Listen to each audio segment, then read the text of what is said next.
Hi, this is John again, and today I have a Gibson Model D tractor.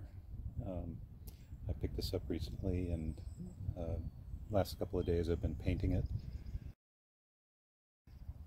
It's unique in that it has a Petter diesel engine, an AC1Z, instead of the standard Wisconsin AEH engine.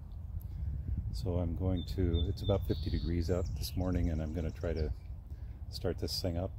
Well, I'm not going to try, I'm going to start it.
I added these controls to it when I got it, as the run stop up here was just this little lever, nothing, well, there was a string that went back to pull to shut it off, but I put that rod on it, and then I put the throttle cable on it also.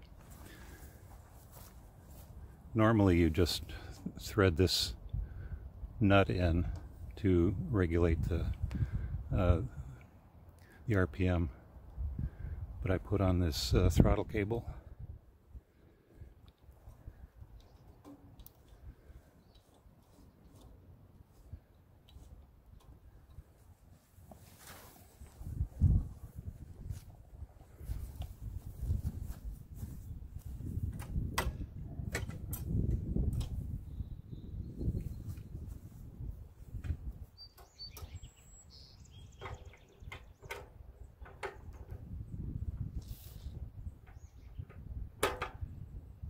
I always try to get the starter handle on the up pull on the compression stroke.